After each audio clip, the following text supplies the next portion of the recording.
then fund it out of our Parks and Rec budget. This is important here. I think, Mr. Shulman, from the... Yes, whether we take funds that are already appropriated, or if we appropriate funds specific for this, it would go to and through the Parks and Rec Fund, which would be the appropriate place for it. Thank you. All right, so you're going to see that on the council meeting come Monday. All right, so there it is.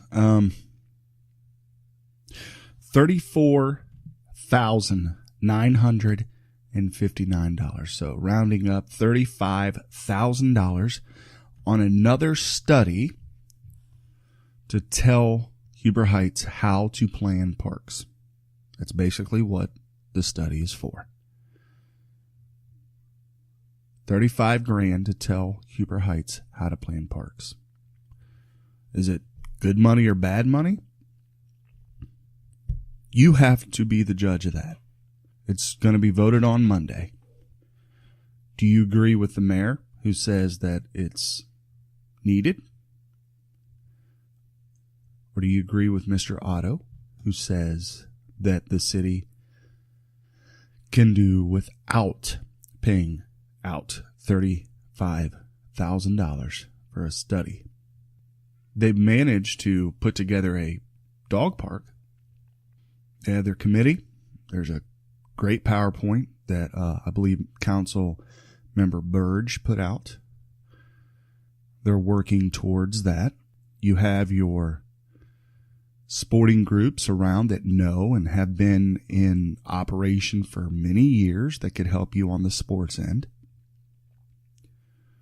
There's the Park and Recs Board, some of which are part of those sport organizations. Others are very smart individuals who are not utilized. And if you guys remember, they want to empower those boards. I asked the question this: can you empower those boards by continually outsourcing this type of stuff? You have to be the judge of that. And not to mention, the city of Huber Heights pays the YMCA. Where are they in all this? What are their recommendations? I don't know. All right. Now we're just going to run through real quick. Here are a couple things that have happened since February. One of the issues that has come up was an ordinance to amend Section 192.21, information by landlords. Basically, if you own a home in Huber Heights, you have to report whoever moves into your house so they can be followed up on to pay taxes. There's a bit of a discussion about that. If you want to check that out, head back to February 12th, again, the regular session council meeting, and then the work session for that discussion. Also, the police department, they voted on purchasing new vehicles. They talked about the sidewalk program and, of course, the pressure upgrades, which I do believe should happen. Even though I kind of believe, I'm not 100%, but, 90% in belief that the softening should come before the pressure. But that's really not something that we should make a big deal about, I don't think.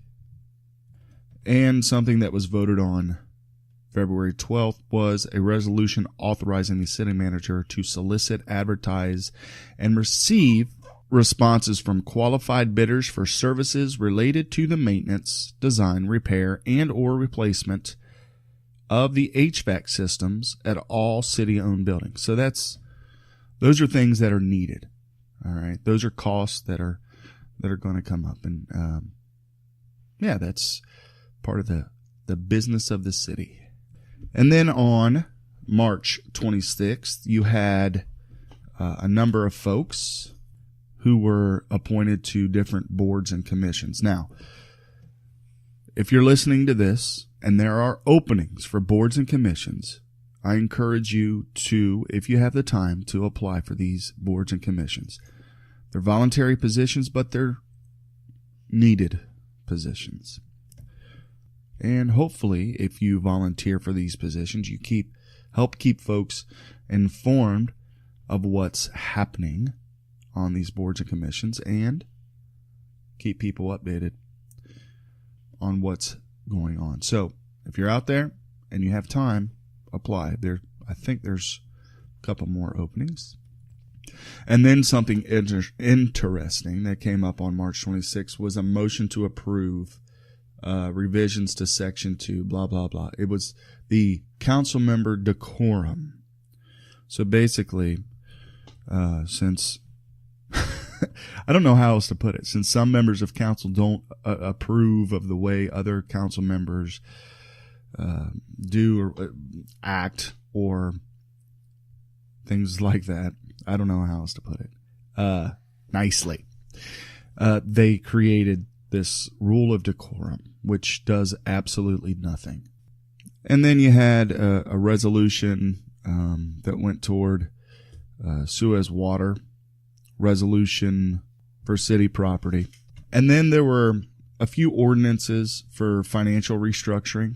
Go check it, all that out on the website, hhoh.org.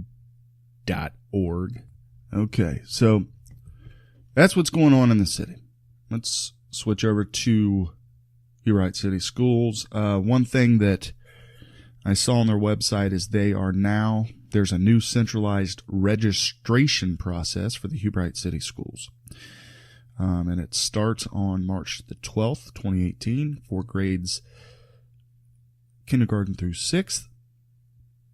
It says here on the website, the new registration process will be held in the administration office in the Studebaker building located at 5954 Longford Road, Huber Heights, Ohio, blah, blah, blah.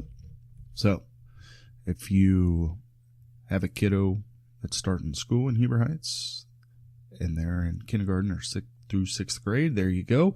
If you got friends, let them know.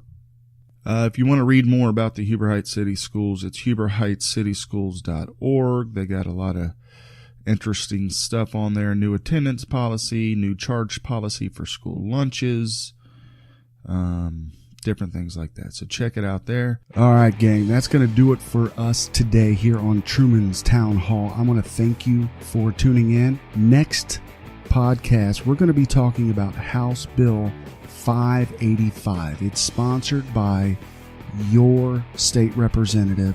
It's a gun control bill.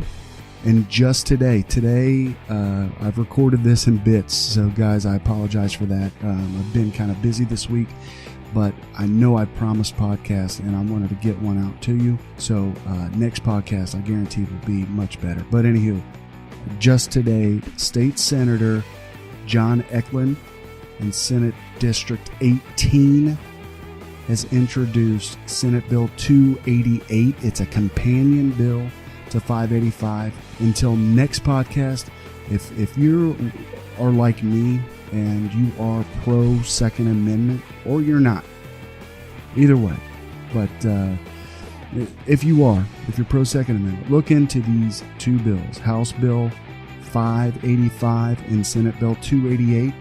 The Senate bill was just announced today, 4/10/2018. It's important. Contact your senators and your representatives. Write your city council members and let them know what you think. Because whatever happens at the State House is coming to Huber Heights. So we're gonna dive into that next podcast, and I'll try to get that out as soon as possible. I want to do a lot more research on this and talk to a few more folks, and then next podcast we're going to dive into this along with everything else that is going on in the city of Huber Heights. If you want to continue this conversation, you can like the Truman's Town Hall podcast page, or join our group at Huber Heights Town Hall. That's a group for everybody. You post things, we post things, and we just, talk about things respectfully, I hope. Anyway, Thanks for listening. Share this with a friend, and I will see you next time.